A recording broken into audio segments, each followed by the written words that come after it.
You see, there are these Houston guys preparing to cross the Atlantic Ocean in a rowboat. This is not a joke.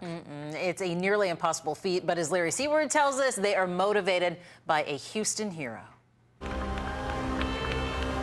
It is the world's toughest row. Teams racing the Atlantic, oaring 30-foot waves 12 hours a day for almost 2 months, nonstop. Thought it was pretty insane. Didn't think it was possible. Still former teacher David Alvear, a rowing coach, all about growing muscles. It's like this relief pleasure of kind of like flogging yourself. His 260-pound agent, Brian Krosskopf, The ocean and swimming is one of my biggest weaknesses. whose biggest fear is drowning, and their Navy vet buddy plan to cross in record time.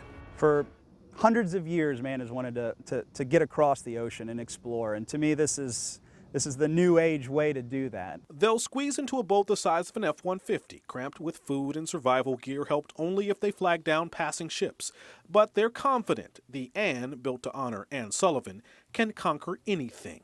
Sullivan died in the line of duty, doing what she loved, fighting fires. She and Mike Matson once rode the same truck. We nicknamed her Mighty Mouse, and I remember one of the physical training days, she picked up a hose that a lot of the gentlemen struggle just to move it. I mean, even guys my size. Matson calls her inspiring, someone who dreamed, battled long odds, and won. She gave her life for doing something she loved, and in a lot of ways we're giving up a lot of our lives, just not our life itself for this. So I kind of want to carry that forward and give other people that kind of passion and energy. So with help from Anne's mom, Mary, Matson's trio christened Anne, the Texas Navy's first ship to hit the high seas in over a century. And come February with Anne, they hope to make history again and maybe inspire others to dream big too. It's anyone who feels like there's something ahead of them in their life that they can't do, because this kind of tells them that no matter how big it is, there's a way to do it.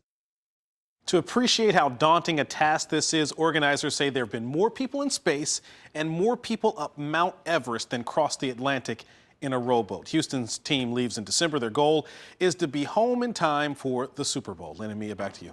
And Larry, how much does a trip like this cost besides the daring it takes? Right? More than I can imagine. $170,000 to $200,000 for this trip.